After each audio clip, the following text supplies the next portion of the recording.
You get $15, Dad. That was my son's final offer, his voice dripping with the satisfaction of a man about to inherit his mother's $160 million fortune.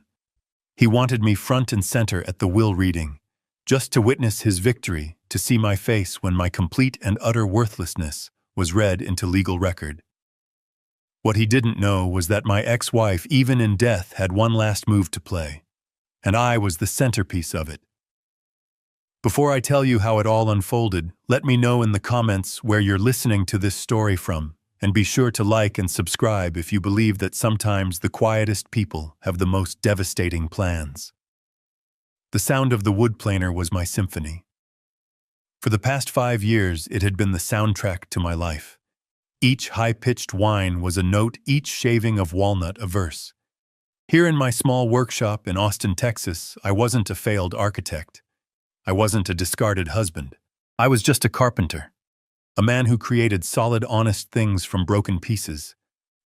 My hands, calloused and scarred from years of work, knew the truth of the wood. It never lies. It doesn't deceive. It simply is, with all its knots and imperfections. I respected that. The smell of sawdust and linseed oil was the only cologne I wore.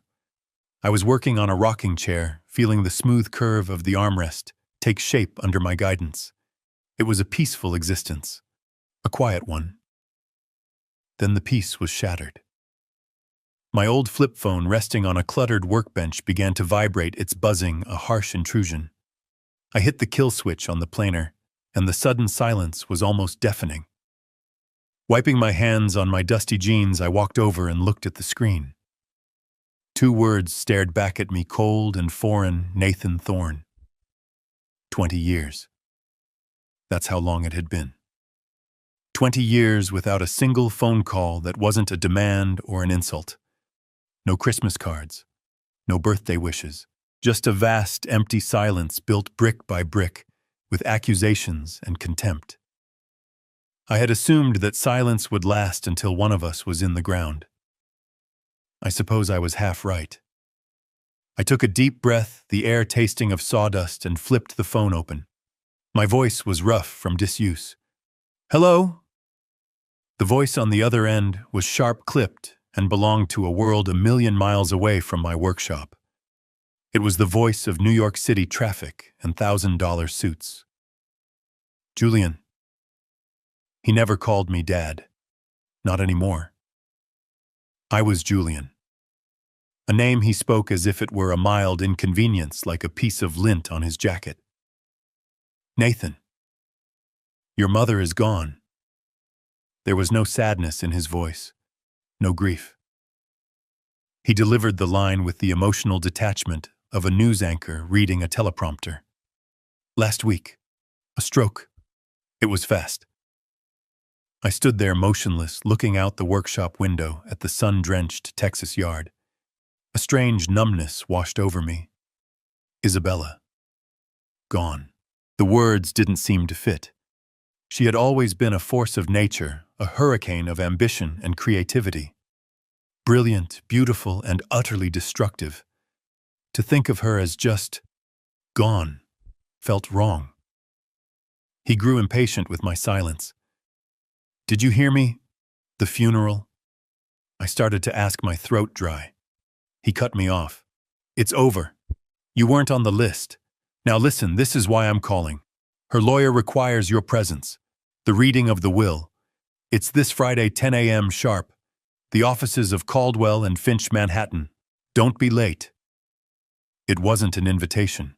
It was a summons. A command delivered from on high from a son who had long ago appointed himself king of a world I no longer belonged to. I finally found my voice, keeping it steady. I have no reason to be there, Nathan. Isabella and I made everything clear 20 years ago in that courtroom. I have nothing that belongs to her, and she has nothing that belongs to me. A sound came through the phone then, a short, ugly bark of a laugh. It was a sound stripped of all humor, a noise of pure, unadulterated scorn. And that sound, more than anything else he could have said, stirred something deep inside me. Oh, I know you're not getting a dime, he sneered. Don't be a fool. My mother despised you. But it's a legal formality, a procedural thing. You have to be there in person to officially hear that you are a zero. A documented, notarized confirmation of your irrelevance to this family. He paused, letting the poison sink in. Personally, I just want to be there to see your face. I want to watch that quiet, fake dignity of yours crumble when you hear it read out loud. It's the only entertainment you're good for anymore. The humiliation was so raw, so direct, it was almost impressive. This wasn't the anger of a wounded son. This was the calculated cruelty of a victor wanting to rub his opponent's face in the dirt. "Are you finished?" I asked, my voice dangerously quiet. "Almost," he said, his tone dripping with condescending amusement. "Don't worry about the trip back. I'll spot you $15 for the bus ride home. Think of it as a parting gift." And then the line went dead. Click. I stood there, the phone still pressed to my ear, listening to the dial tone. The silence of the workshop rushed back in, but it was different now. It was heavy, suffocating. Anger, an old emotion I had buried under years of sawdust and resignation, began to smolder. It wasn't a raging fire. It was a hot coal, buried deep, slowly glowing red. He hadn't invited me to a will reading. He had summoned me to a public execution. My execution. He wanted a show. Fine. He would get one. I closed the phone and set it down with deliberate care. I walked over to the half-finished rocking chair and ran my hand along its smooth, honest curve. Then I turned and walked out of the workshop into the small house attached to it. I went to my closet, past the flannel shirts and worn jeans that were my daily uniform. In the very back, covered in a thin layer of dust, was a garment bag. I hadn't touched it in 2 decades. I pulled it out and unzipped it. Inside hung my only suit. A charcoal gray suit. The same one I had worn on the day my old life ended. I would wear it again for the beginning of his. Friday morning. The cab ride from LaGuardia felt like passing through another dimension. The quiet, sun-baked streets of Austin were a distant memory, replaced by the towering canyons of steel and glass that made up Manhattan. I paid the driver the fare, stinging more than I expected, and stepped out onto the sidewalk. The air was colder here, sharper. The building for Caldwell and Finch was exactly what you'd expect. It didn't just occupy the street. It dominated it. A sheer cliff of dark glass and polished granite. I pushed through the revolving glass doors, and the noise of the city was instantly cut off, replaced by a deep, reverent hush. The lobby was a cathedral built to worship money. The floors were acres of white marble so polished I could see the distorted reflection of the ceiling lights high above. The walls were paneled in dark, glossy mahogany, smelling faintly of lemon oil and old wealth.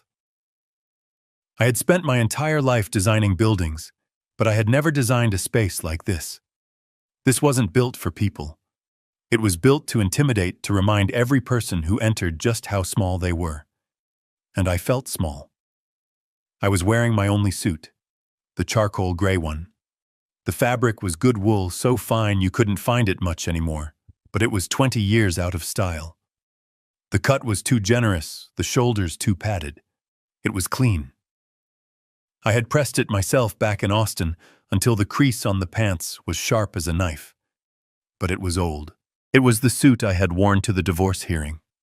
The last time I had seen Isabella face to face.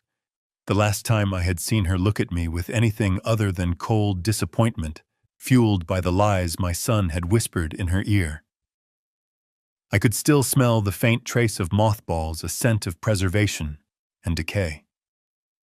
As I walked toward the reception desk, my old leather-soled shoes made a lonely click-clack on the marble.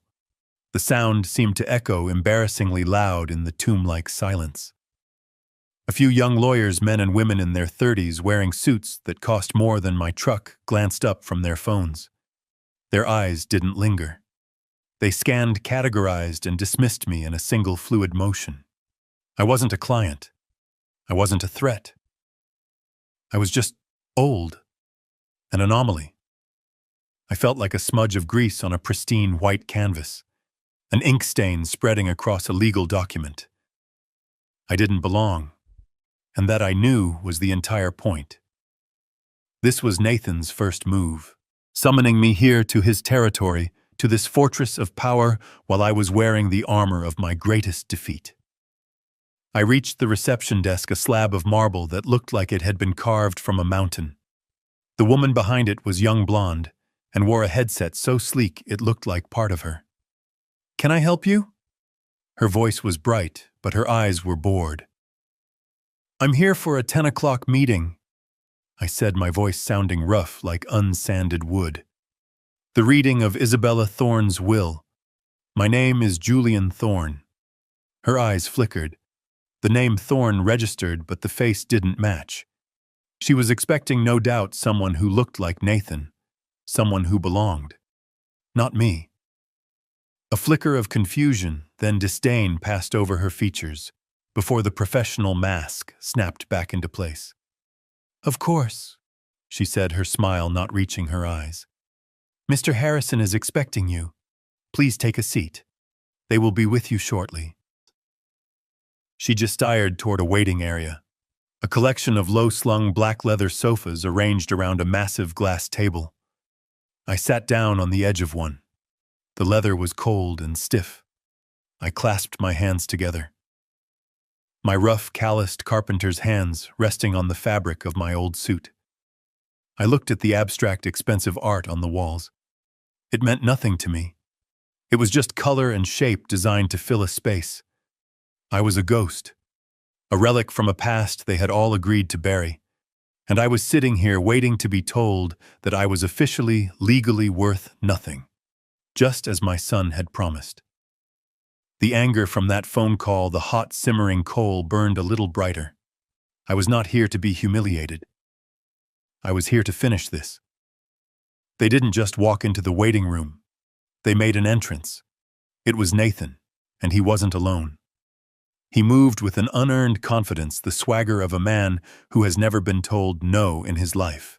He wore a navy blue Tom Ford suit that probably cost more than I made in 6 months. It fit him perfectly, accentuating a physique that was maintained by personal trainers, not hard labor. His hair was slicked back. His watch was a glint of gold and steel at his wrist, and his expression was one of bored entitlement. Trailing him were his accessories. The first was a young woman, impossibly thin and startlingly beautiful in a severe, artificial way. She was squeezed into a tight designer dress and clutched a Hermès purse like it was a life raft. Her name, I would learn, was Sophia. She was engrossed in her phone, her thumb flicking endlessly across the screen. The second was a man in his 40s with a tan that was too perfect for October in New York, and teeth that were too white to be real. He had the fixed, predatory smile of a shark. This had to be Kyle, the financial advisor. They weren't a family mourning a loss. They were a pack of predators circling what they believed was their kill. Nathan strode to the reception desk, not even glancing in my direction. "Nathan Thorne," he announced, his voice echoing slightly in the large space. "Harrison is expecting me." The receptionist, who had barely looked at me, was suddenly all smiles and efficiency. "Yes, Mr. Thorne. Right away, Mr. Thorne. Please have a seat." He turned then, intending to claim one of the leather sofas, and his eyes finally landed on me. He stopped. A slow, cruel smile spread across his face. It was the smile of a cat that has just cornered a mouse. He walked over his expensive shoes, silent on the marble. His two companions followed, their curiosity piqued. "My God," he said, his voice loud enough for the entire room to hear. "You actually came." He looked me up and down, his gaze lingering on my old suit, the worn collar of my shirt. "I guess you really do need that $15. Sophia." The young woman looked up from her phone for the first time. She let out a short, high-pitched giggle, the sound like breaking glass. Kyle's shark-like smile widened. He looked me over not as a person, but as a piece of outdated furniture, something to be cleared out and thrown away. He didn't even bother to offer a hand, just a dismissive clinical assessment. Nathan gestured vaguely in my direction, addressing his two disciples. "This," he said, and the way he paused was an insult in itself, "is my father." He said the word father as if it were a dirty secret, an unfortunate biological fact he was forced to acknowledge. It was an apology. He was apologizing to them for my very existence, for my shabby suit, for my worn-out shoes, for my failure to be someone who reflected his own perceived glory. I remembered him at 10 years old. Christmas morning. I had spent weeks in my workshop back when I still had one hand crafting a detailed model of a battleship. I had been so proud of it. Nathan opened the box, looked at it for a second, and tossed it aside. "It's not a brand name," he'd whined. "I want what my friends have." Isabella, always quick to fix any problem with money, had swooped in with an expensive video game console. She had created this monster one spoiled whim at a time. This man standing before me wasn't a man at all. He was just a collection of appetites wrapped in a $10,000 suit. I didn't say anything. I just looked at him. I met his smug, arrogant gaze and held it. I didn't flinch. I didn't defend myself. My silence seemed to unnerve him more than any angry retort could have. He was expecting a reaction, begging, pleading, anger, anything to confirm his power over me. I gave him nothing. I just sat there, a ghost in a gray suit, watching the show he was so desperate to produce. His smile tightened. He wasn't having as much fun as he'd planned. He turned away from me, speaking to Kyle. "So the first thing we do is liquidate the real estate portfolio in..." He was cut off by the sound of a heavy oak door opening. A man stood in the doorway, and the entire atmosphere in the room shifted. The temperature seemed to drop 10 degrees. The show was about to begin. My son stood there, basking in the glow of his own arrogance, and my mind drifted back. Christmas morning. He was 10. The whole house smelled of pine needles and baking cinnamon. I had spent weeks in my workshop, the old one, crafting a model battleship for him by hand. It was a perfect replica of the USS Missouri. I'd carved the tiny cannons, coiled the miniature ropes, hand-painted the flag on the stern. I was so proud of it. I thought he would love it. He opened the box, looked at it for maybe 3 seconds, and then tossed it aside onto the floor. "It's not a brand name," he'd announced to the room. "I want what my friends have." And Isabella, my wife, she hadn't corrected him. She hadn't explained the value of a gift made with love. She had just swooped in with a brightly wrapped box containing the latest, most expensive video game console. She wasn't being kind. She was being easy. She had built this monster piece by piece, buying his affection because earning it was too much work. And even then, I think she knew it. The memory was so clear, it was almost a taste in my mouth, bitter and sad. It was cut short by the sound of a heavy oak door swinging open. A man in his 60s stood in the doorway. He was tall and wore an impeccable gray suit that spoke of quiet authority, not flashy wealth. This was Mr. Harrison. He had the face of a judge, impassive and difficult to read, with eyes that didn't just see you. They assessed you, weighed you, and filed you away. The quiet confidence he radiated instantly silenced the room. Even Nathan seemed to shrink a little. His gaze swept across the room, passing over Nathan and his entourage, as if they were part of the furniture, and then his eyes landed on me. First, he held my gaze for a moment, and I saw a flicker of something in his expression. It wasn't pity. It was something closer to understanding. He walked toward me. "Mr. Thorne," he said, his voice level and respectful. "Thank you for coming." He didn't offer a hand, but the words were a handshake in themselves. They were a simple acknowledgement of my presence, of my right to be there. Then, and only then, did he turn to my son. "Mr. Thorne," he said. The same name, but the tone was different, colder, formal, stripped of any warmth. The slight was so subtle that a lesser man might have missed it. But Nathan's entire world was built on a fragile scaffolding of status and special treatment. The fact that I, the outcast, had been acknowledged first was a direct challenge to his authority. I saw a flicker of annoyance in his eyes, a tightening of his jaw. He tried to cover it with a wave of dismissive arrogance. "Let's get this over with, Harrison." He snapped, his voice sharp with impatience. "I have a reservation at Per Se to celebrate. I don't intend to be late." Mr. Harrison's expression didn't change. He simply nodded once. "As you wish," he said, turning and holding the door to the conference room open. "This way, gentlemen." The conference room was just as cold and imposing as the lobby, but with an added layer of finality. A single massive table made of dark polished mahogany filled the center of the room. It was so reflective it looked like a dark pool of water. Floor-to-ceiling windows lined one wall, but they didn't offer a view of the sky, just a close-up, sterile look at the gray skyscraper across the street.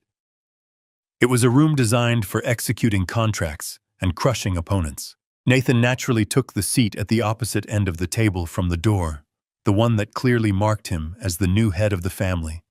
He leaned back, spreading his arms wide, staking his claim. Sophia and Kyle sat on either side of him, like a queen and bishop protecting their king. I took a seat near the door, an afterthought. I was just there to fill the chair, a legal requirement. I placed my calloused hands on the table, a stark contrast to the perfect, unblemished wood. Mr. Harrison walked to the head of the table. He didn't sit. He placed a thick, leather-bound document on the surface with a soft, definitive thud. The air in the room seemed to get thinner. He deliberately pulled his chair out, sat down, and then with methodical slowness reached into his breast pocket and produced a pair of simple gold-rimmed reading glasses. He put them on his movements, precise, unhurried. He was in complete control. He opened the binder. The pages were thick, creamy. He cleared his throat. "This," he began, his voice filling the room, "is the last will and testament of Isabella Montoya Thorne, dated August 4th of this year. I, Isabella Montoya Thorne." Even from the grave she was making a statement. She had taken my name in marriage, but she had built her empire with hers. Montoya. A name that was a brand. A name worth, according to my son, $160 million. Harrison's voice was a monotone, a perfect instrument for legal documents. "Being of sound mind and body, I do hereby declare this to be my last will and testament, revoking all former wills and codicils heretofore made by me." Nathan sighed a gust of impatient air and glanced at his expensive watch. He was already bored. "First," Harrison continued, "I direct that all my just debts and funeral expenses be paid from my estate."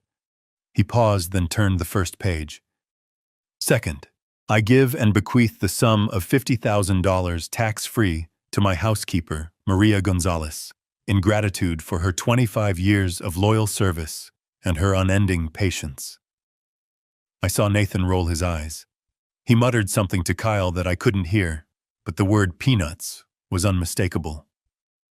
I, however, found myself smiling, just a small internal twitch of the lips. Maria. I remembered her. She had been with Isabella even before the money got truly big. A kind, quiet woman who had always had a cup of hot coffee for me in the kitchen after one of my spectacular arguments with Isabella. She had seen it all. She deserved every penny. It was a flicker of the woman I once knew. Isabella could be generous. She just chose her moments. Third, Harrison read on his voice unwavering, I give and bequeath the sum of $100,000 to the Monarch Butterfly Preservation Fund. This time it was Sophia who reacted. She let out a little disbelieving scoff. Butterflies, she whispered to Nathan loud enough for me to hear. Is she serious? I felt a sudden sharp pang in my chest. Not sadness. Something more complicated. Nostalgia. Before Nathan was born, before Montoya Designs was an empire, Isabella and I had driven an old Jeep down to Mexico. We had slept in cheap motels and hiked for miles into the mountains to see the monarch sanctuaries. I remembered her standing in a clearing, the air thick with millions of orange and black wings, her face tilted up to the sky, tears streaming down her cheeks. "It's the most beautiful thing I've ever seen, Julian," she had whispered.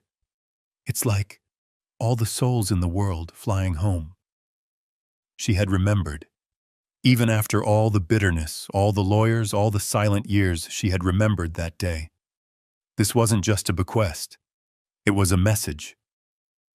Fourth, I give and bequeath the sum of $25,000 to my driver, Miguel Rodriguez, for his excellent service and for never once commenting on the colorful guests my son brought to my home.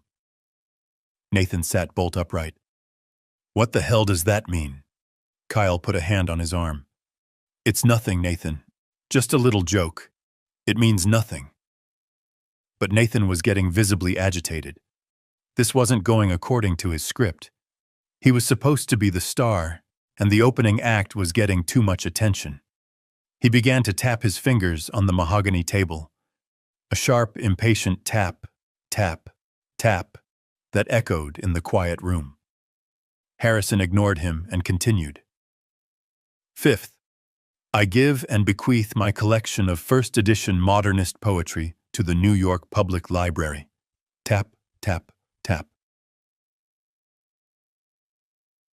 With the exception of one volume, a 1922 copy of T.S. Eliot's The Waste Land, which I leave to... Nathan slammed his hand flat on the table. The sound was like a gunshot. "Harrison, for God's sake," he boomed. "Can we skip the charity donations and the servants' tips? My time is valuable. I have a reservation. Just get to the main event. The real estate, the portfolio, the money. Just get to the part where it all goes to me." The room fell into a heavy, suffocating silence. Mr. Harrison stopped reading. He did not look startled. He did not look angry. He simply stopped. Very slowly, he raised his head, his eyes still behind the reading glasses. Then, with a deliberation that was more threatening than any shout, he took the glasses off. He folded them.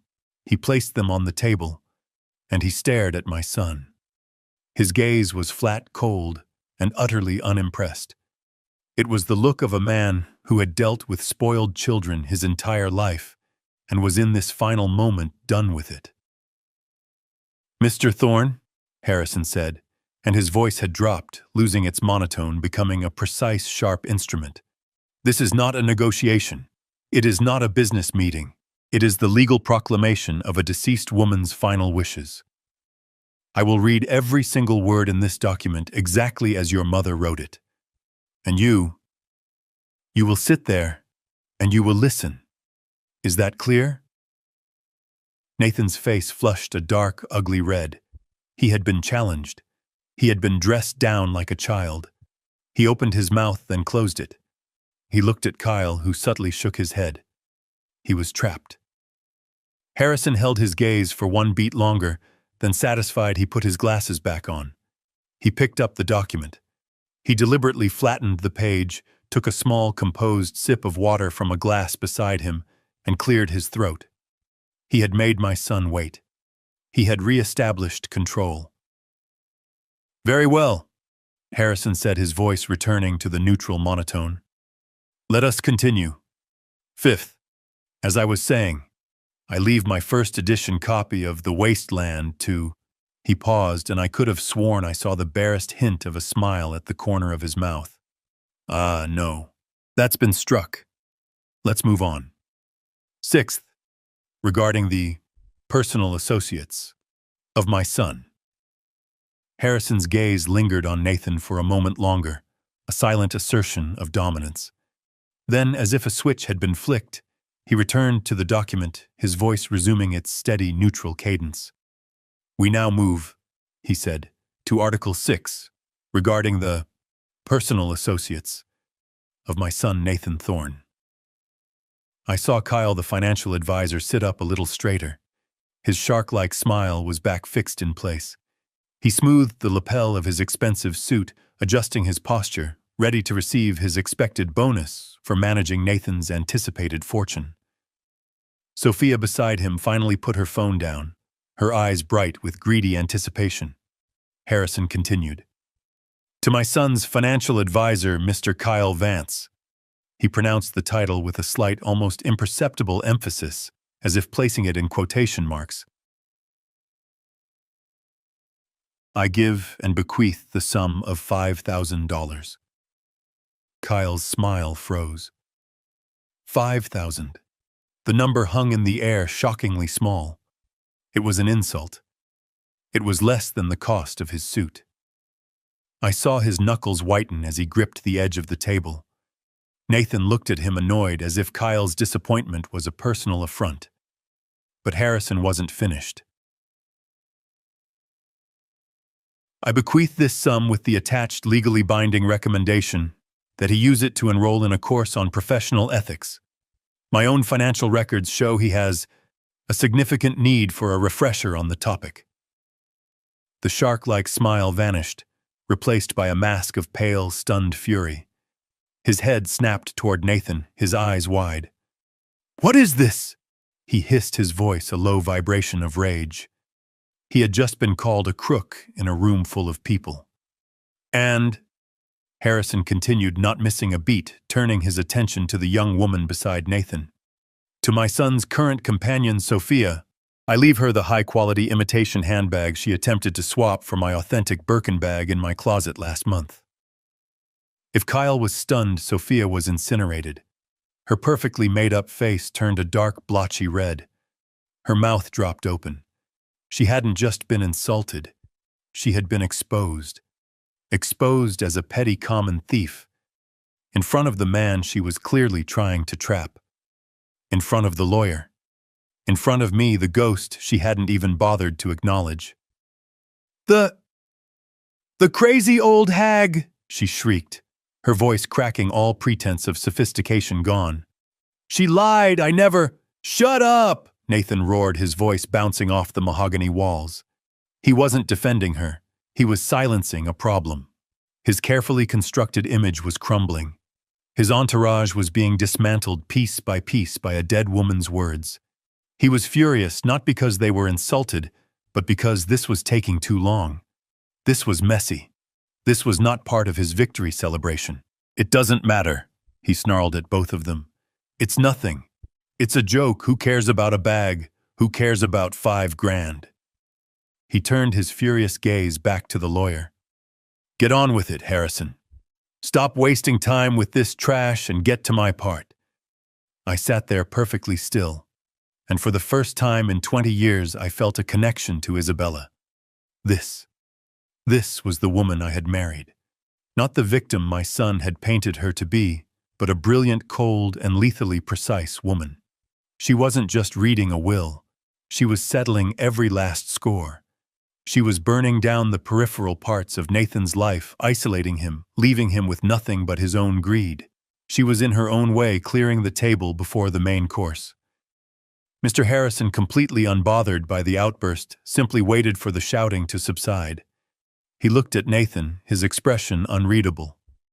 As I have already stated, Mr. Thorne, I will read every word. Now, if I may continue. I sat there watching the fallout from Isabella's words. Kyle looked like he'd swallowed poison, and Sophia was trembling with pure, unadulterated rage. And I thought to myself, that was the Isabella I remembered. She never forgot a slight. She never let an insult go unanswered.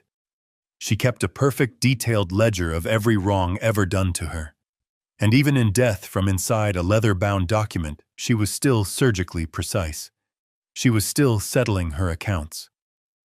Harrison let the silence settle for a moment longer, then he turned the page. The room tensed. This was it. After clearing away the trash, this was the main event. Article 7, Harrison said, his voice dropping back into that neutral legal tone. To my son, Nathan Thorne. Nathan leaned forward. His breathing was shallow.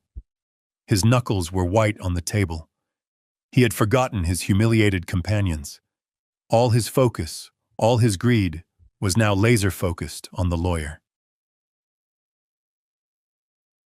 I give and bequeath the penthouse apartment on Park Avenue.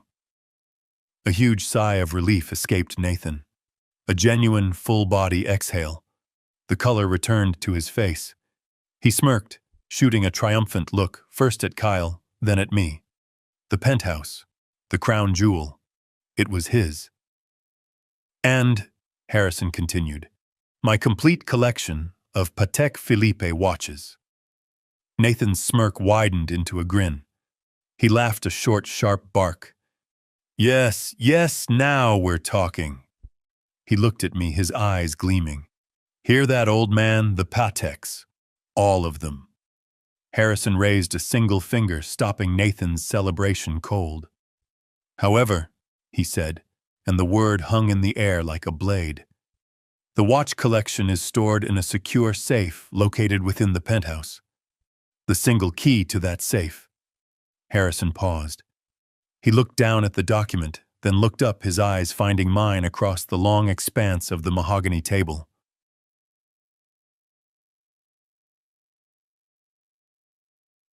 I have entrusted to his father, Julian Thorne. The silence that followed was absolute. It was so complete I could hear the faint hum of the air conditioning. Sophia and Kyle, lost in their own humiliation moments, before snapped their heads toward me. Nathan just stared. His face, which had been flushed with victory, went pale. His grin dissolved. What? His voice was quiet, disbelieving. What did you just say? He asked Harrison, his voice rising. The key, Mr. Thorne, was entrusted to your father. Nathan slammed his hands on the table and stood up, the chair scraping violently behind him. What are you talking about? Is this a joke? A sick joke? He pointed a shaking finger at me. Him! He hasn't seen her in 20 years. He doesn't even know where she lived. He's a... Nobody... Every eye in the room was on me, and I was just as stunned as he was. I stared at Harrison, my mind reeling. A key Isabella had given me, a key. What did it mean? Was it another one of her games? Another way to twist the knife even from the grave? I had no key. I had no idea what any of them were talking about. I just sat there, the ghost in the gray suit, suddenly, and very uncomfortably, the center of everyone's attention. My son was screaming. His face was a mask of disbelief and rage. But I wasn't really in that cold mahogany room anymore. As Mr. Harrison shuffled the papers, the sound of the thick, creamy stock sliding against itself seemed to pull me back through 20 years of anger and silence to a different kind of crisis. I wasn't in New York. I was in our old house in Connecticut. It was 2005. It was 3 in the morning and the house was dark, except for the single light in Isabella's home office. I found her there, not crying, but worse. She was just sitting, staring at a wall of spreadsheets, her face pale and completely blank. She looked broken. Montoya Designs, the company that was her life, her passion, her entire identity, was bleeding out. It was on the verge of total catastrophic collapse. She had overextended, pouring millions into a luxury resort project in the Caribbean. She had trusted the wrong partners. The entire deal was built on a foundation of bad permits and shifting sand. And now it had all fallen apart. The banks were calling in their loans.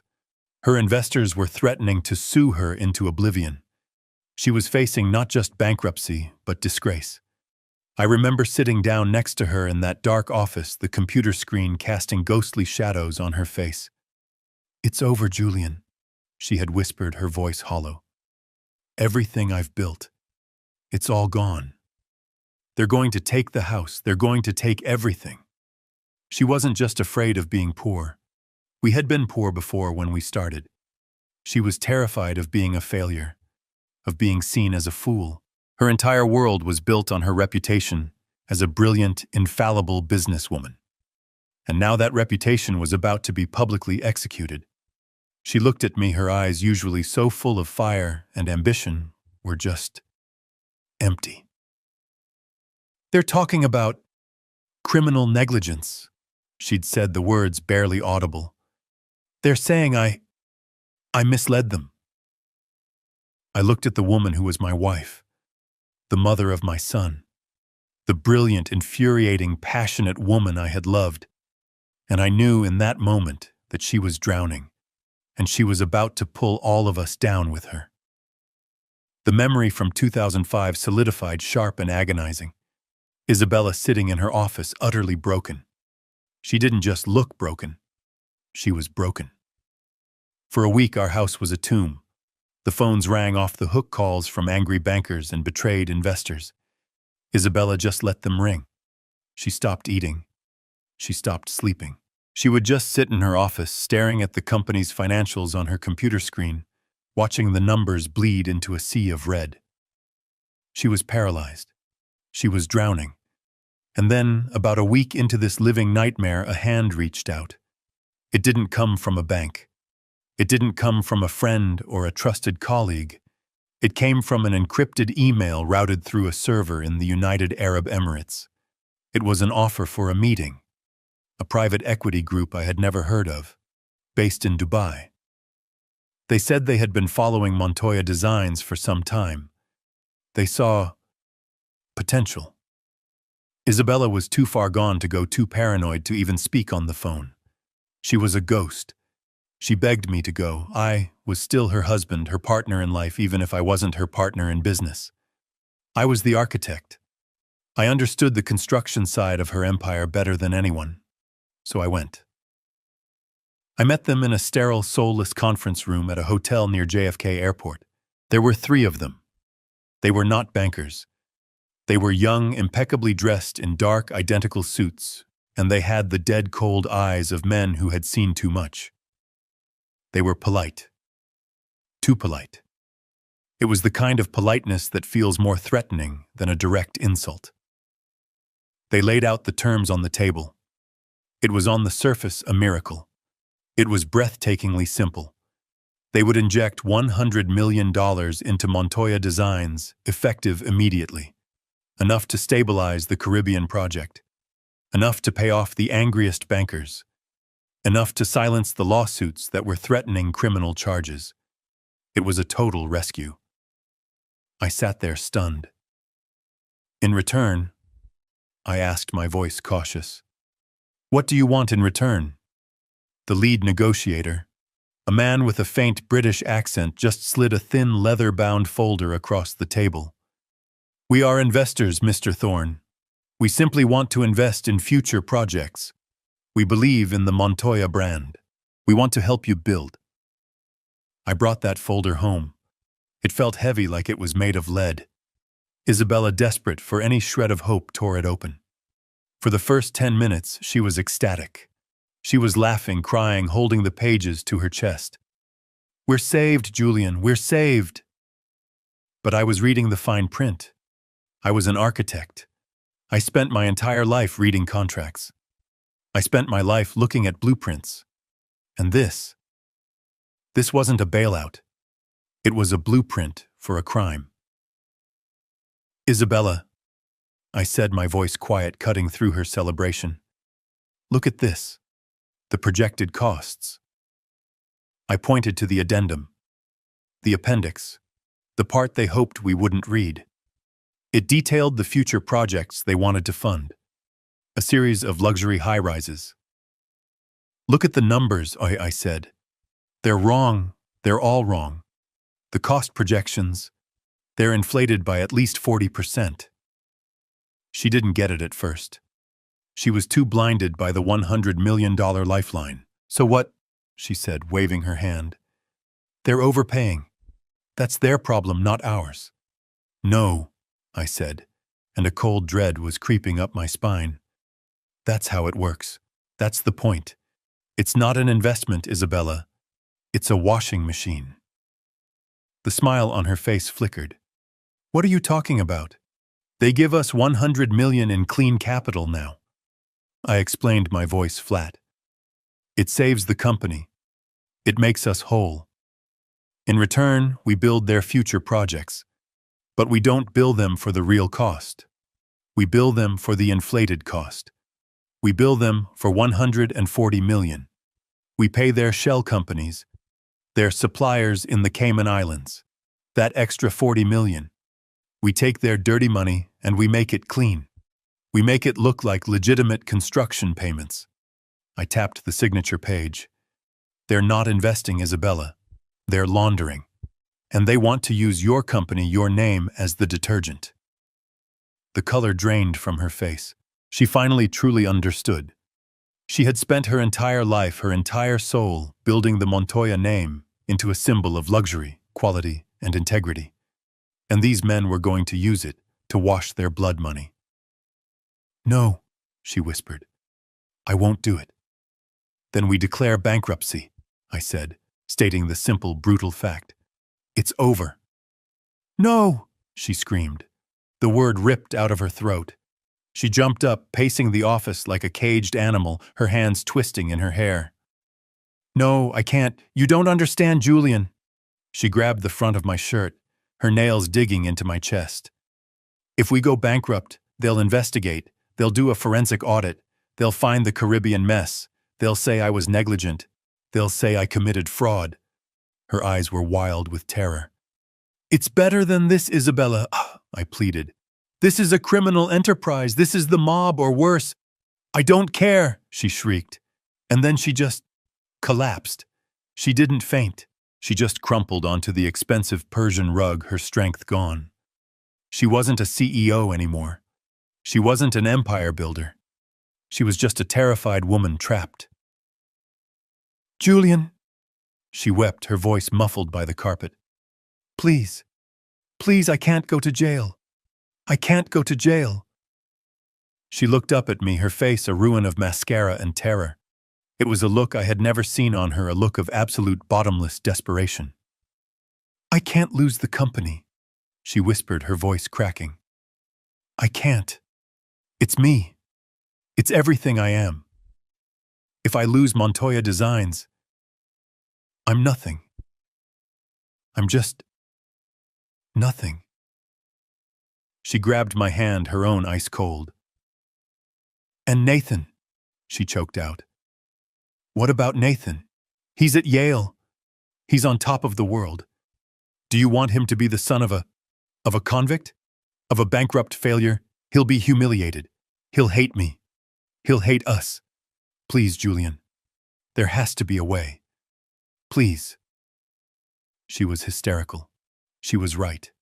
She was trapped. If she refused the deal, she would be ruined and jailed for fraud. If she took the deal, she would be ruined and jailed for money laundering. She had built her own prison. I stood there watching her fall apart. This brilliant, driven, impossible woman. The woman who had built an empire from nothing. The woman who was also at times so blinded by her own ambition, she couldn't see the cliff edge until she was already over it. I looked at the contracts on the desk. I looked at the blueprints for the fake condos. I was an architect. I knew this world. I knew how these deals were structured. I knew how to hide costs. I knew how to create shell corporations for supplies and labor. I knew how to build the legal firewalls, how to compartmentalize a project so the dirt wouldn't spread. I could see a path. A single, terrible, dangerous path. A way to do what they wanted. But to keep her name. Her signature.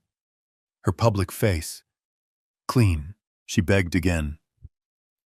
"Julian, please, what are we going to do?" I looked at her, the woman I had loved, the mother of my son, and I made the choice. The one. The choice that would define the rest of my life. The choice that would save her company, and in doing so would destroy me. I reached down and pulled her to her feet. I held her by the shoulders. "Stop," I said. My voice was calm. It was the preternatural calm of a man who has just accepted his fate. "Stop crying. Go to your room. Go to bed." She looked at me, her eyes wide and confused. "What? You are going to have no part in this," I said, my voice firm. "You will not sign these papers. You will not take these meetings. You will not be on these emails. You will focus on designing. You will focus on saving the public face of the company. You will do what you do best." A tiny, desperate flicker of hope sparked in her tear-filled eyes. "But the deal. The money, the contracts." I turned from her and walked to the desk. I picked up the heavy leather-bound folder. I looked at the signature page, the one meant for her, the president and CEO of Montoya Designs. "Let me handle this," I said. I became a ghost, while Isabella went back to being the face of Montoya Designs, attending galas and approving fabric swatches. I moved into the shadows. I became the intermediary. I was the one who flew to Zurich, to Dubai, to Grand Cayman. I was the one who sat in sterile hotel rooms negotiating payment schedules with men who had no last names. Back in New York, I used my architect's license, my name, my reputation, to create a series of shell corporations. Thorn Construction, Thorn Project Management, Thorn Architectural Supply. I built a labyrinth of legal entities, a complex firewall designed for one purpose: to stop the dirt from ever reaching Isabella. The $100 million bailout came through. Montoya Designs was saved. The bankers were paid. The lawsuits vanished. Isabella was celebrated in the financial pages as a genius who had weathered the storm. And then the second part of the deal began. The laundering. I was the one who signed the inflated construction contracts. I was the one who approved the wire transfers to anonymous accounts. I was the one who personally oversaw the creation of fraudulent invoices, certifying that millions of dollars of Italian marble or German steel had been delivered to sites when in fact nothing had arrived but a bank receipt. I was good at it, terrifyingly good. My architect's mind, so used to building solid real structures, was just as adept at building hollow fake ones. For 2 years I lived a double life. I was a respected architect by day and a high-stakes money launderer by night. I saved her company. I saved her name. I saved her from prison. But you can't move that much dirty money without someone noticing. The FBI didn't come for Isabella. They didn't even know she was involved. They came for me.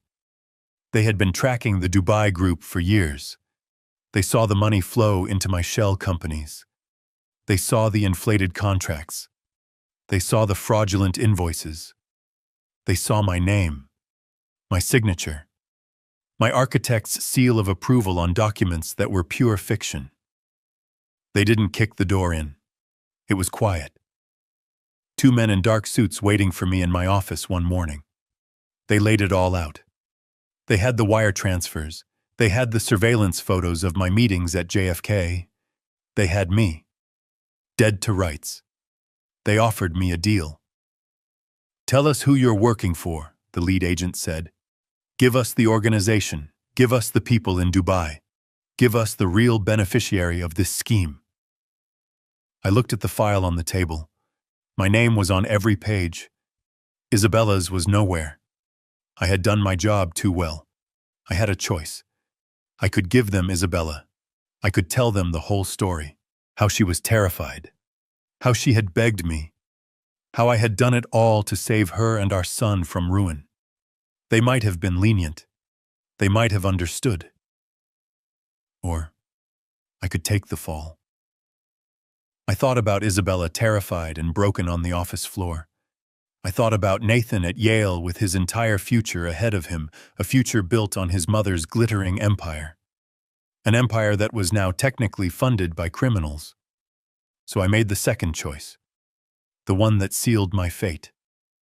"I don't know what you're talking about," I told them. "I was overextended. I made some bad deals. I got sloppy with the books. There's no organization. It was just me. I cut corners. I was desperate." I gave them a confession, but not the one they wanted. I confessed to professional negligence, to tax evasion, to falsifying business records. I played the part of a foolish, greedy architect who got in over his head. To protect Isabella from a money laundering conviction, I had to plead guilty to something. So I did. I didn't go to prison. My lawyers, paid for by Isabella's now stable company, made sure of that.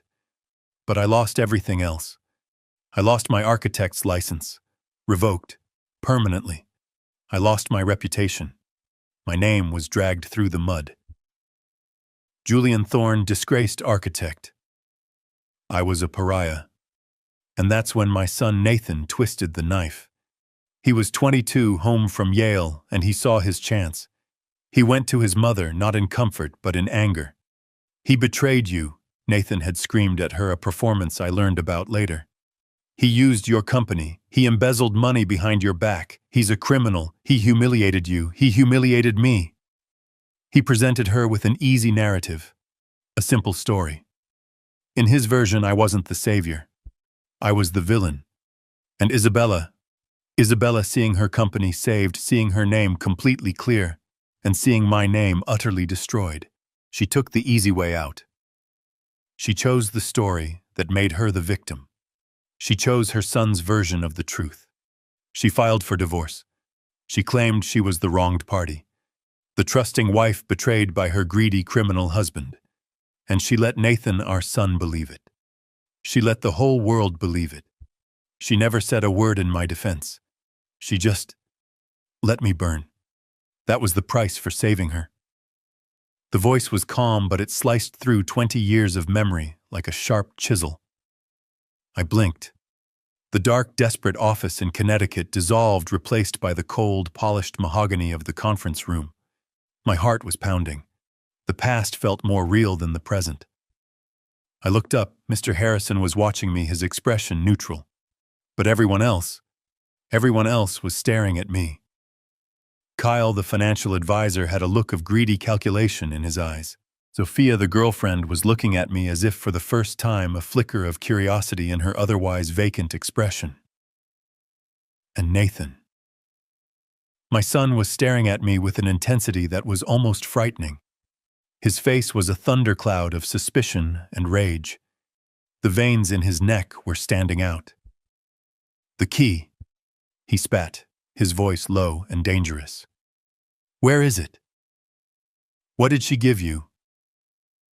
He was convinced this was a scheme, a final bitter trick played by his mother with me as her willing accomplice. He saw conspiracy in every shadow. I looked from his furious face to Mr. Harrison's calm one, searching for an answer. But there was none. My mind was a complete blank. The last 2 decades had been a quiet life of wood shavings and solitude. A key to a safe full of watches. It was absurd. It was a detail from a life that was no longer mine. It felt like a line from someone else's script. I looked back at my son. His entire $160 million inheritance in his mind was now being held up by me, the ghost he had summoned here for his own amusement. I shook my head, not in defiance, but in genuine bewilderment. "I don't know what you're talking about," I said. And it was the absolute truth. My "I don't know" hung in the air, a simple, unadorned fact. Nathan stared at me, his face a canvas of pure disbelief, which quickly curdled into contemptuous rage. He was processing this new variable, this impossible complication. He was a bull that had been momentarily stunned by a cattle prod. But it only lasted a second. He let out a harsh, guttural laugh.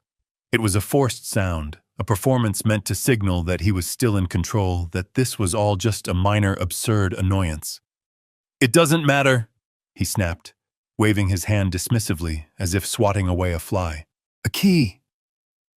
You think I care about a key? You think I'm going to go on some treasure hunt with him?" He laughed again, louder this time.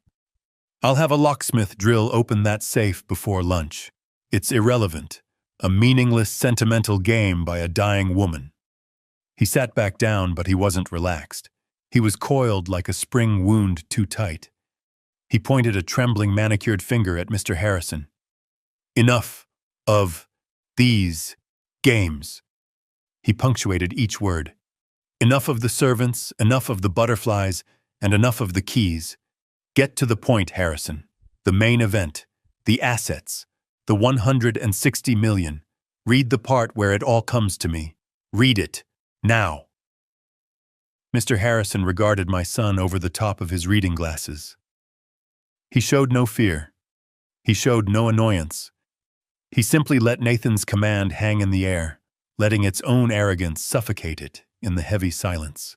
Then, with that same infuriating, methodical calm, he adjusted his glasses, took a small, deliberate sip of water from a crystal glass, and turned the page. The sound of the thick, creamy paper turning was like a crack of thunder in the tense room. It was the sound of a judge turning to the final page of a verdict. He was savoring this. He was following Isabella's script to the absolute letter. "Of course," Mr. Harrison said, his voice returning to that flat, neutral tone. "We will now proceed to Article 8, the disposition of the primary estate, the residue of all property real and personal wherever situated." This was it. The air in the room was so thick I felt I could barely breathe. Nathan was leaning so far forward, he was almost out of his chair, his whole body a single taut muscle of greed. Even Kyle and Sophia, despite their public humiliation, were watching with rapt, desperate attention. This was the moment that would make their own small humiliations worthwhile. Harrison read from the page. "Regarding all remaining liquid assets, stocks, bonds, properties, and controlling interest in Montoya Designs, LLC." He stopped. He deliberately paused, looking down at the page as if rereading a complex, unexpected clause. He was drawing out the moment. He was a master showman. "Come on," Nathan whispered, his voice a low hiss. "Come on." Harrison cleared his throat. "I decree the following. First, to my ex-husband, Julian Thorne." My head snapped up. Me?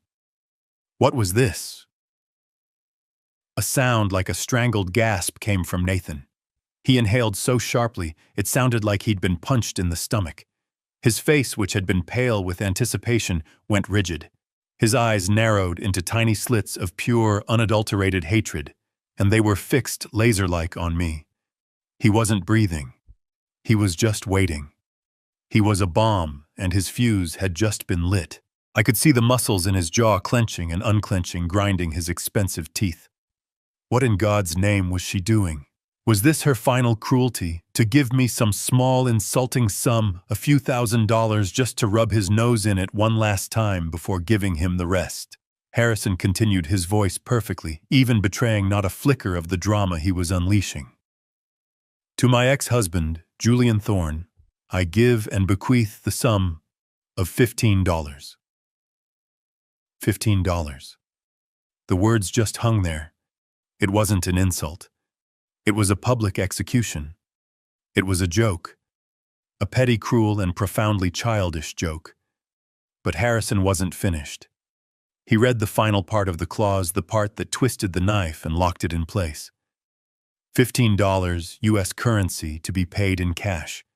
This is to cover the cost of the bus ride back to wherever it is he came from, a trip my son Nathan will surely be kind enough to suggest for him.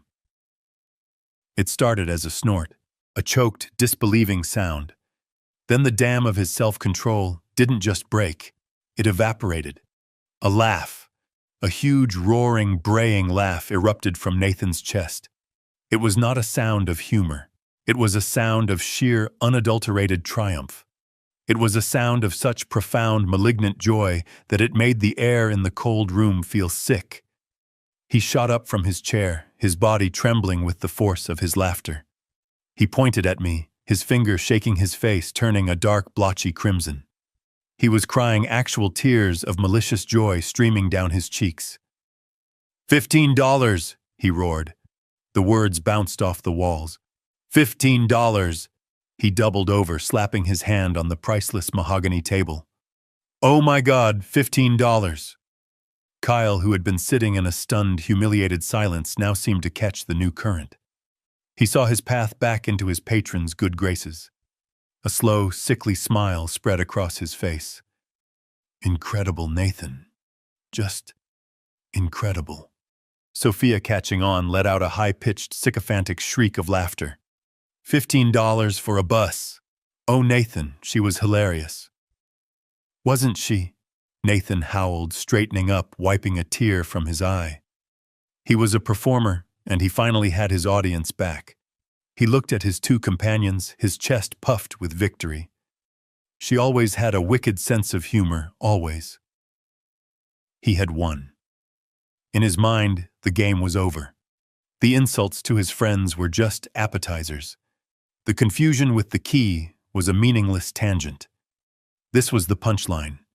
This was the moment he had been waiting for. He had been publicly, legally, and financially declared the victor. And I had been publicly, legally, and financially declared nothing. Less than nothing. A $15 joke. His laughter finally subsided, simmering down into a low, smug chuckle. He adjusted the cuffs of his Tom Ford suit, a gesture of absolute restored control. He was the king again. He turned his gaze on me, and all traces of humor vanished, replaced by a cold, reptilian satisfaction.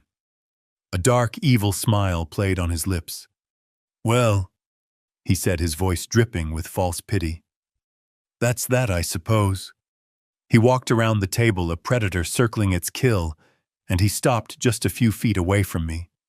He looked me up and down, his eyes filled with a disgust so profound it was almost tangible. "It's over, old man. You heard her. $15. He reached into his pocket, the one on his $10,000 suit, and pulled out a slim alligator skin wallet. He made a show of opening it, his movements slow and deliberate. "You know what?" he said, his voice a low, confidential sneer. 15 is a little insulting. Here." He pulled out a $20 bill and threw it on the table in front of me. The bill skidded across the polished wood and came to rest right in front of my hands. "There, 20. Don't say I never gave you anything." And he stared at me, daring me to react. Daring me to yell, to cry, to reach for the money. I did none of those things. I just sat there. I looked at the $20 bill. I looked at his smug, victorious face. And I waited. I didn't feel humiliated. I didn't feel angry. I didn't even feel sad. I just felt a deep, profound sense of anticipation. Because I knew Isabella. And I was watching Mr. Harrison. And Mr. Harrison was not moving. He was sitting at the head of the table, his face a perfect neutral mask, his hands resting on the document. He was letting the performance play out. This wasn't the end. This was the intermission. My stillness, my absolute lack of reaction, infuriated Nathan more than any outburst could have. His smile faltered. "What's the matter, old man?" he sneered. "Speechless cat got your tongue," he scoffed. "Whatever, it's done. It's all mine. Finally, you can get the hell out of here now. Go back to your sawdust shed or whatever hole you crawled out of. And don't forget your bus money." He turned his back on me, a final act of dismissal. He walked back to his chair, clapping Kyle on the shoulder. "Right, per se. We have a lot of champagne to drink." He grabbed his suit jacket, ready to leave, ready to start his new life. Nathan had his jacket halfway on. He was beaming, clapping Kyle on the back so hard it was almost a punch. "Right," he said, his voice loud and booming. "Per se. I'm going to buy the entire champagne list. Harrison," he called over his shoulder, not even looking at the lawyer. "Just have your girl send the papers to my office for me to sign. I'm done here." He turned to leave, a king departing his own coronation. "Mr. Thorne?" The voice cut through the air like a sheet of ice. It wasn't loud, but it had a core of absolute steel. It stopped everyone. It stopped Nathan in his tracks, his jacket half on one foot, already turned toward the door. He turned back, his triumphant, laughing face slowly hardening. "What?" Mr. Harrison was still seated. He hadn't moved an inch. He was looking at Nathan, and his expression was no longer neutral. It was cold. "Please, sit down." The smile on Nathan's face didn't just fade. It was wiped clean as if by a solvent. The blood drained from his face, leaving the blotchy red patches from his laughter looking like burns. "What did you say?" he whispered, his voice suddenly hoarse. "I said—" Harrison repeated, his voice dangerously quiet. "Sit down. I have not finished reading." "Finished?" Nathan's voice cracked. "What are you talking about?" "You read it. $15. The joke. It's over. You're done." Mr. Harrison, with the slow, deliberate motion of a man revealing the winning card, reached down to his briefcase, which sat on the floor beside him. He did not touch the leather-bound will that was already on the table. He brought up a second, thinner folder. It was simple manila, but it was bound with a thick red wax seal. It looked important. That, Mr. Harrison said, tapping the large leather binder on the table, was the conclusion of the original last will and testament. He then placed the new folder on the table. "This," he said, his voice dropping, "is a codicil, a legally binding addendum." He looked directly at Nathan, his eyes unblinking. "It was signed, witnessed, and notarized 3 weeks ago, 1 week before your mother's stroke." He paused, letting the weight of those words sink in. "And its primary clause," he said, his eyes flicking to me for just a fraction of a second, "explicitly states that it supersedes and replaces all previous articles pertaining to the disposition of the primary estate." Nathan didn't just sit down. He collapsed back into his chair, his body moving like a puppet whose strings had been cut. His face was a mask of waxy white shock. The triumphant blotchy red was gone. He looked small. Kyle and Sophia were completely frozen. They looked at the new red-sealed document on the table as if it were a bomb. Mr. Harrison broke the seal with a small, sharp knife. He unfolded the single sheet of paper inside, which was attached to several other thicker documents. He put his reading glasses back on. "This," he said, and his voice was no longer neutral, "is a letter from your mother, addressed to you, Nathan, but with the legal instruction that it be read aloud here today in the presence of all parties, and its contents form the basis of the new Article 8. He began to read, and it was no longer his voice. The words were pure, uncut Isabella. "To my son, Nathan." Harrison paused, then continued. "I am writing this because I am finally done with being a coward. For 20 years I have let you believe a lie that I created, a lie that I nurtured, a lie that I allowed to destroy a good man, your father." "What?" Nathan whispered. It was a dry, rasping sound. "The story you grew up with," Harrison read, "the story of your criminal, scheming father who betrayed me and embezzled from the company, is a complete fabrication, the opposite of the truth." "No!" Nathan's voice was a sudden, strangled shriek. He lunged halfway across the table, his eyes wild. "She was sick! She was senile! That's not her! This is a fake! He pointed at me. "He got to her! He manipulated her! This is a scam!" He turned to his lawyer, Kyle, his eyes pleading. "Kyle, tell him, this is inadmissible. She wasn't competent. We'll contest this. We'll tear this apart." Mr. Harrison, looking profoundly bored, held up a hand to stop the tirade. He slowly lifted one of the other documents that had been in the sealed folder. "On that subject," Harrison said, his voice cutting through Nathan's panic, "attached to this codicil is a full 40-page psychiatric and cognitive evaluation of your mother conducted by a panel of 3 independent, board-certified neurologists and psychiatrists. It was performed at her request 72 hours before this document was signed. I will summarize their findings for you." He looked directly at Nathan, his eyes like ice. "In their expert, unanimous, and legally binding opinion, your mother was, and I quote, entirely lucid, in full command of her faculties, and possessed of a mental acuity that was in fact superior to 99% of individuals in her age group." He dropped the report onto the table with a heavy thud. "She was not, Mr. Thorne, insane. She was, as she states here, finally done. Now, if I may continue." Nathan sank back, his mouth open, making small gulping sounds. He was out of moves. He was out of air. Harrison returned to Isabella's letter. His voice once again became the vessel for her confession. "The truth, Nathan, is this. 20 years ago, Montoya Designs was on the brink of total, catastrophic failure. I had made a series of terrible, reckless decisions.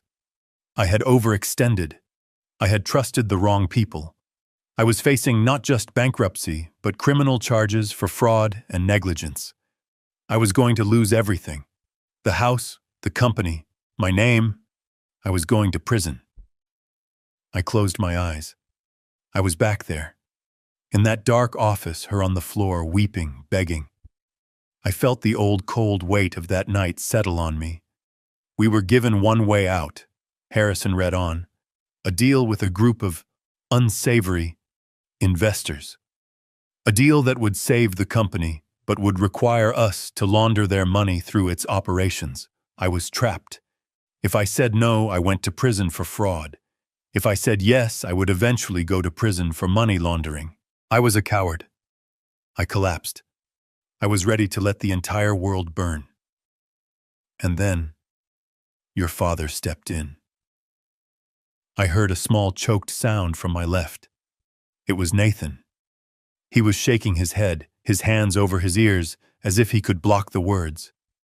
Your father, the man you have spent 20 years calling a criminal, made a choice. To protect me. To protect you.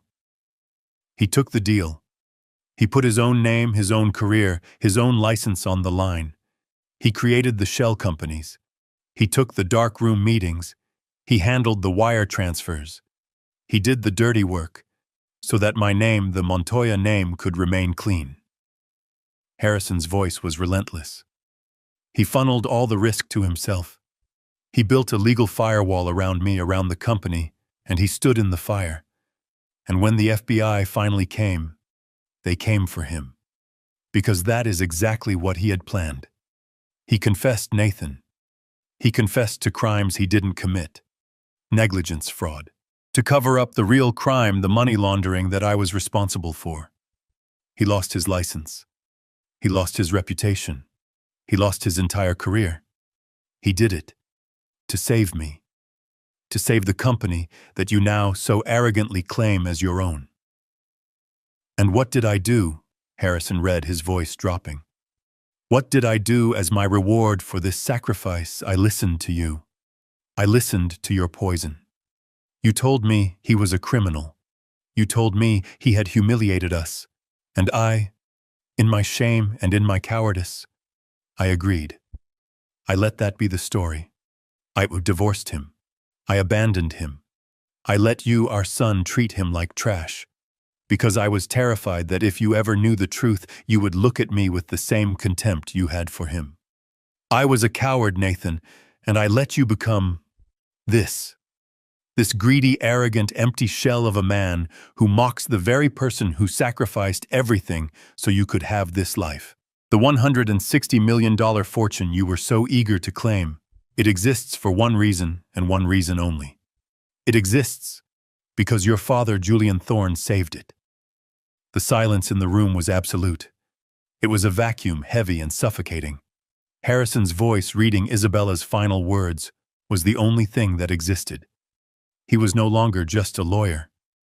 He was the vessel for a confession that was rewriting 20 years of history in real time. Nathan was completely still. He wasn't shaking his head anymore. He wasn't covering his ears. He was just staring. Staring at the polished, empty surface of the table, his face a mask of waxy, corpse-like white.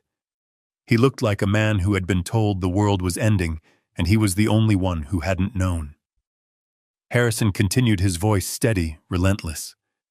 Your father, he read, is not a criminal. He is not a failure.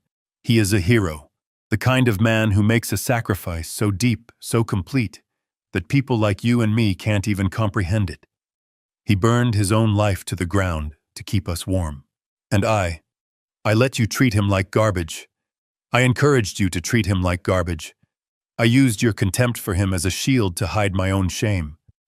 Every time you mocked him, every time you called him a washed-up old man, it was one more stone on the wall I built to protect myself from the truth. The truth that I was the weak one, that I was the failure, that I was the one who had betrayed this family. My hands were shaking. I clasped them together on the table, my knuckles white. I could feel the hot sting of tears behind my eyes, a feeling I hadn't experienced in decades. It wasn't sadness. It was validation.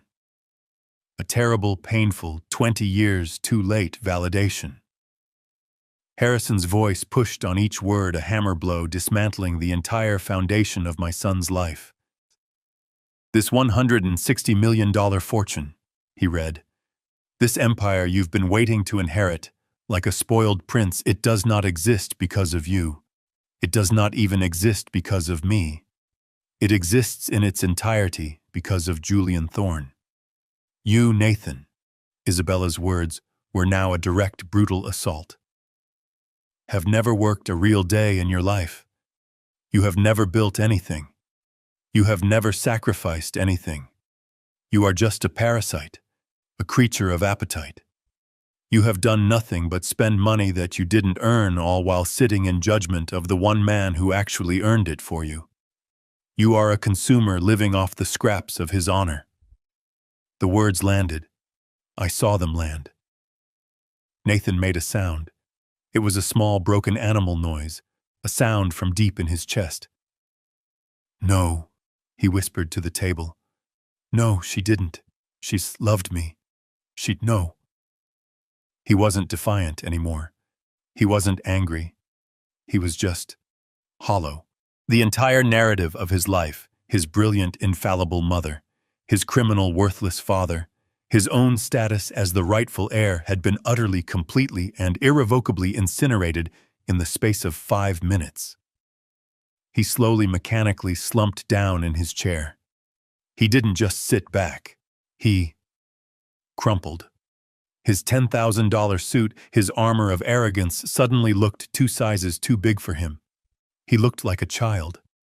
A lost, broken, and terrified child. No, he whispered again, his voice cracking. It's a lie. She wouldn't.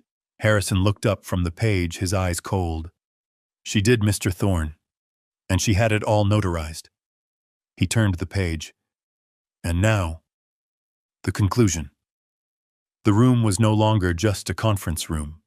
It was a courtroom. It was a confessional. It was a tomb. And now it was a stage for the final act. Nathan was a hollow shell slumped in his expensive suit. He was staring at the table, but I knew he wasn't seeing the polished wood. He was seeing the entire 20-year-long lie of his life, now exposed in the harsh fluorescent light. Kyle and Sophia were frozen, their own petty ambitions rendered completely irrelevant.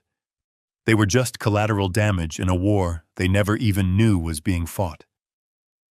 Mr. Harrison's voice, which had carried the weight of Isabella's confession, now shifted. It became harder, more formal. This was the judgment. This was the final legal and binding word. He turned the last page of the codicil. Your mother's letter, he said, looking directly at Nathan, serves as the legal and moral preamble to this, the final binding article of her last will and testament. It supersedes all that came before it. This is Article 8, the final disposition. He cleared his throat. He began to read. Therefore, he read Isabella's final words.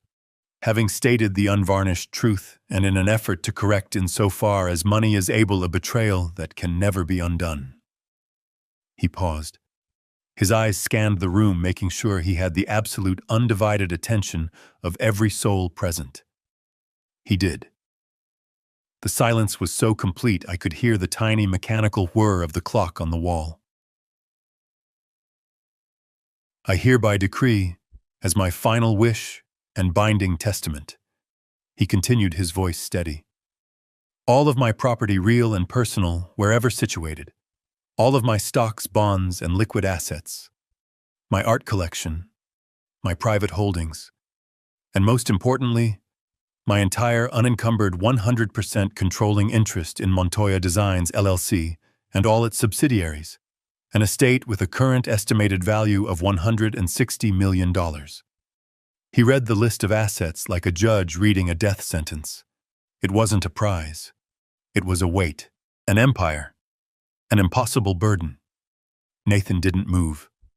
He didn't breathe. He was a statue of a man, his skin the color of ash. All of this, Harrison read, I give, devise, and bequeath. He stopped.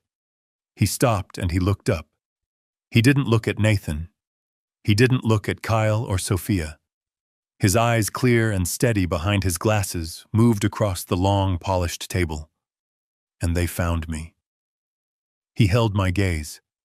In that 1 second of silence, my entire life seemed to hang in the balance. My workshop, my sawdust, my quiet, solitary peace. I wasn't thinking about money. I wasn't thinking about victory. I was thinking, what has she done? What final, terrible, complicated game was this? I was still reeling from the confession, from the validation that had been stolen from me for 2 decades. The money, the empire, was a complication I couldn't even process. It was a different language. Mr. Harrison looked back down at the page.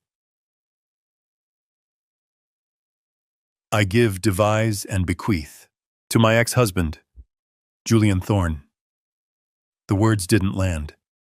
They just hung in the air. Julian Thorne.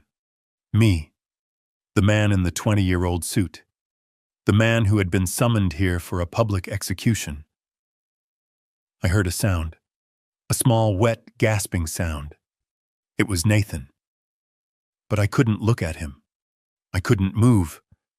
It felt as if the roof of the building had been removed, and the entire crushing weight of the New York City sky was pressing down on my shoulders. $160 million. Montoya Designs. It wasn't a gift. It was a life sentence. It was a chain. It was her way of pulling me back from my quiet obscurity, back into the world of glass and steel and contracts and lies that I had run from. I could feel my heart pounding a slow, heavy drumbeat in my chest. Thump, thump, thump. Mr. Harrison, bless him, didn't let the moment hang. He didn't let anyone react. He knew that the next words were the most important. He knew the money was just a tool. The reason was the payload. He continued reading, his voice firm, projecting into the stunned, dead silence of the room. I leave this, he read, not as a gift, but as a payment, as a long overdue and wholly inadequate compensation for the career I allowed to be destroyed, for the honor I allowed to be stolen, and for the family I, in my cowardice, allowed to be broken. And that was when it hit me. It wasn't about the money. It was never about the money. It was about the reason. It was her final, written, legally binding confession. It was her apology. It was her from beyond the grave handing me back my name, handing me back my honor. She wasn't just giving me her company. She was telling the world that it should have been mine all along, that I was the one who had saved it. I looked down at my hands, my rough, calloused carpenter's hands. They were resting on the polished, perfect wood, the hands of a man who built things, and I was now the owner of an empire I had never wanted. A small sound, a whimper, came from across the table. It was Nathan. He wasn't a monster anymore. He wasn't a king. He was just a boy. A 42-year-old boy whose entire life had just been revealed as a lie. A lie his mother had told him, and a lie his father had paid for. Kyle and Sophia were already ghosts. Their faces were blank, their minds unable to process this reality. They had hitched their wagons to a falling star, and now they were just irrelevant. I looked at Mr. Harrison. He was watching me. He was waiting. $160 million. The company, the penthouse, the watches. Isabella, my brilliant, impossible, destructive wife. Even in death, she had to have the last word. She had to control the entire narrative. She had exonerated me. She had made me whole. But in doing so, she had chained me to her legacy forever. She had given me everything, and in a way she had taken everything all over again. My simple life was over. My son, Nathan, was a ruin. He was a building that had been imploded. He sat there, his mouth half open, his eyes blank and unfocused, still trying to process the fact that the entire $160 million universe he thought he was inheriting had just vanished. Vanished and been handed to me, the man he despised more than anyone on earth. He was breathing in short, shallow gasps like a drowning man. Kyle and Sophia were completely adrift. Their golden goose hadn't just stopped laying eggs, it had exploded. I could see the panic in Kyle's eyes, the gears in his rat-like brain spinning, trying to find a new angle, a new con, and coming up with nothing. Sophia was just white. Her mask of makeup looked like a porcelain shell, and it was cracking. Harrison, the executor of this devastating will, was not finished. He still held the codicil. There was one last piece of business, and finally, Harrison said, his voice as unforgiving as a judge's gavel, "We come to the final bequest." He looked at my son. "And for my son, Nathan Thorne." At the sound of his name, a tiny, pathetic flicker of something sparked in Nathan's dead eyes. It wasn't hope. It was more primal than that. It was the desperate animal instinct not to be left with absolutely nothing. He slowly, painfully raised his head, his eyes red-rimmed and hollow, fixed on Harrison. He was waiting for what? $1 million, a trust fund, an allowance, some small scrap from the table he thought had been set for him. Mr. Harrison looked at him. There was no pity in his gaze. There was no emotion at all. It was just the final cold execution of his duty. "For my son Nathan," he read, "who has already received a lifetime's worth of fortune, both in the money he spent so freely and in the sacrifices he never acknowledged. I leave him only one thing." Harrison paused. He looked down at this paper, then back at Nathan. "I leave him precisely what he so thoughtfully and publicly offered to his father." I felt my breath catch. No. Nathan's confused, broken gaze shifted to me, then back to Harrison. He didn't understand. He couldn't make the connection. His mind was too shattered. I don't," he stammered. "What?" Mr. Harrison did not reply. Instead, with a slow, deliberate motion, he reached to the side of his desk. He opened a single drawer. His hand went inside and emerged holding one item. A check. A single bank-certified cashier's check. "Mr. Harrison, on behalf of the estate," he said, "was authorized to prepare this in accordance with your mother's wishes." He held it up for a moment. Then he placed it on the polished mahogany table. He slid it across the vast expanse of wood. It skidded, making a small whispering sound, and came to a stop directly in front of Nathan. $15, Harrison said. His voice was flat. Final. "Your inheritance, Mr. Thorne, as your mother specified, for your bus fare." Kyle, the shark, the financial advisor, said nothing. He didn't make a sound. He just stood up. Quietly, smoothly, he pushed his chair in. He didn't look at Nathan. He didn't look at me. He just evaporated. He gathered his own briefcase and walked quickly and silently out of the conference room. He was gone. Sophia, on the other hand, was not silent. She looked at the check. She looked at Nathan's broken, pathetic face, and her expression, which had been one of shock, curdled into something else. It was pure, unadulterated disgust. The revulsion of a predator for a mate who had suddenly become weak. The man she had attached herself to, the source of the Birkin bags and the Park Avenue life, was nothing. He was a $15 man. "You," she hissed, her voice low and full of venom. "You're pathetic."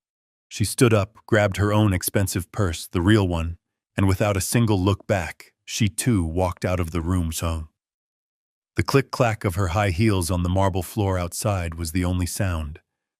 And then there were three. The check. The $15 check. It sat on the polished wood, a final brutal monument to my son's arrogance. Nathan stared at it. His breathing, which had been shallow and gasping, just stopped. For a full 5 seconds, he was completely motionless. He was a statue of ruin. I could see the tiny muscles in his cheek twitching, the only sign of life. And then he exploded. It wasn't a word. It was a scream. A primal guttural roar of such pure, undiluted rage that it felt like a physical blow. It was the sound of a man who had not just lost everything, but who had just realized in one horrifying instant that he was nothing. No! His arms flew out, sweeping the table. Glasses, notepads, the heavy water carafe. Everything went flying. The crystal shattered against the mahogany wall. "I'll sue you!" he shrieked, his voice cracking, spittle flying from his lips. He wasn't talking to Harrison. He was screaming at the universe, at his dead mother. "I'll sue all of you. She was crazy. She was senile. I'll prove it. I'll burn it all to the ground." He spun, his movements jerky and uncoordinated, his eyes wild and bloodshot. And then his gaze landed on me. All of his rage, all of his humiliation, all of his pain focused into one single burning point of hatred. "You!" he bellowed. "This was you. You did this. You got to her. You manipulated her. You, thief!" And with that he lunged. He didn't just walk. He launched himself across the room, his chair crashing to the floor behind him. He wasn't a businessman anymore. He was just an animal, blind with fury. His hands were curled into claws, and he was coming right for my throat. I didn't even have time to stand. I just braced myself. But Harrison was faster. His hand, which had been resting calmly on the desk, moved with lightning speed to a small black intercom button. He pressed it. Once. Before Nathan could even get halfway around the massive table, the conference room doors burst open. Not one, but 2 security guards filled the doorway. These were not the mall cop types. These were men who were built like refrigerators, professionals in dark suits with earpieces, the kind of men who protect billionaires and presidents. Nathan, blinded by his own rage, didn't even see them until they had him. One guard grabbed his left arm, the other grabbed his right. They spun him around his $1,000 suit jacket, ripping at the seam, and pinned his arms behind his back with brutal, practiced efficiency. "Get your hands off me!" he screamed, his voice a pathetic mix of fury and panic. He struggled, thrashing against their grip, but it was like a fly struggling against steel. Mr. Harrison stood up slowly. He looked at the wreckage of his conference room. He looked at the struggling, weeping, screaming man held captive by his security. He didn't raise his voice. He didn't have to. "Remove him," he said, his voice flat and cold. "You can't do this to me," Nathan shrieked as they began to drag him backward out of the room. "I am Nathan Thorne. I own this building. I'll have your jobs. I'll... And Mr. Thorne," Harrison added, his voice cutting through the tantrum. Nathan froze, his head twisting around, his eyes still wild.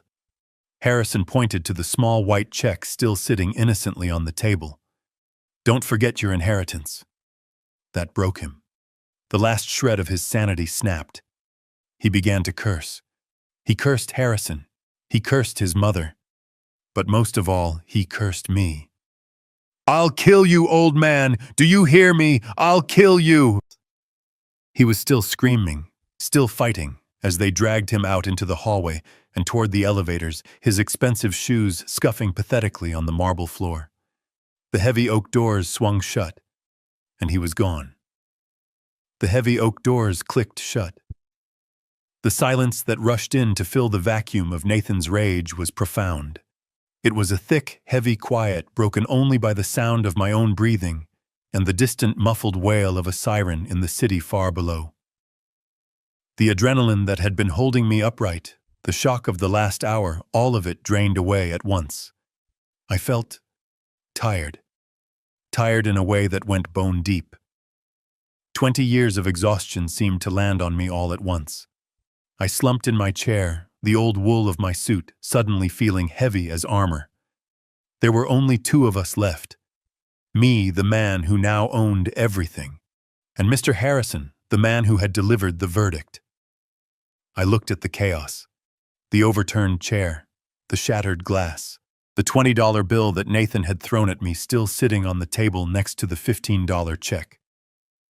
I looked at Harrison. He was calmly straightening the documents, his face once again a neutral mask, as if a Category 5 hurricane hadn't just torn through his office.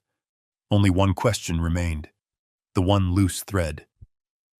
"The key," I said, my voice hoarse. "The watches.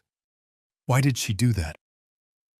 Why involve me in that? It was cruel." Mr. Harrison stopped shuffling his papers. He looked up at me, and for the first time that day, a genuine human smile touched the corners of his mouth. It was a small, sad, knowing smile. "Mr. Thorne," he said, his voice softening, "that was your wife's final test for her son. A test. He failed spectacularly. She wanted to see if he would even for a moment be willing to humble himself and ask you for something, to see if there was any part of him left that could be redeemed." He shook his head. "And it was a message. For you." He reached into his breast pocket, the one he had taken his glasses from. He pulled out something small. It wasn't the thick leather binder or the sealed codicil. It was a key. A single old-fashioned small brass key. A house key. He slid it across the table. It made a small metallic tink as it stopped near my hand. "That," he said, "is the key she left for you. It was never about the watches. That part was just theater. A way to set the stage." I stared at the small, simple object. "Then, what is this for?" "It's the key to the penthouse," Harrison said. "But the safe inside the one she mentioned, it doesn't contain any watches. Nathan will have it drilled open, and he will find nothing but empty velvet boxes. Another final joke, I suppose." "So what's in it?" I asked, my voice barely a whisper. "What is this key really for?" Harrison leaned forward. "There is another safe, Mr. Thorne. A wall safe, hidden behind a painting in her private study. This is the key to that safe." He paused, letting the weight of his next words land. "In it," he said, "is the original evidence. Everything. The complete unredacted 2005 file. All the original wire transfers. All the shell company documents you signed. And most importantly, all the emails and letters she sent you, begging you to do it." My heart stopped. "She kept it all," Harrison said quietly. "She kept the entire unvarnished truth locked away for 20 years. The confession she wrote, it's all supported by this. She wanted you to be the one to find it. She wanted you to be the one to decide whether to make it public or not. The money, that was her apology, but this," he nodded at the key, "this was her giving you back your name." I reached out my hand, my rough calloused fingers closing around the small, cool piece of brass. The $160 million. That was a weight. It was a burden. A new prison. But this key, this was freedom. Here is the lesson and call to action to be added at the end of the story. This whole experience taught me a powerful lesson. The truth I've learned has a weight and a patience all its own. For 20 years, a lie poisoned an entire family, turning a son against the father who had secretly saved him. But a lie built on silence and shame cannot last forever. Isabella's final confession showed me that no matter how deeply it is buried, the truth will eventually claw its way to the surface. It proved that true honor is not about reputation, but about the silent, thankless sacrifices you make.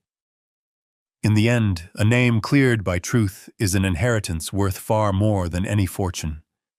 What would you have done with the key and that $160 million burden? Let us know your thoughts in the comments below.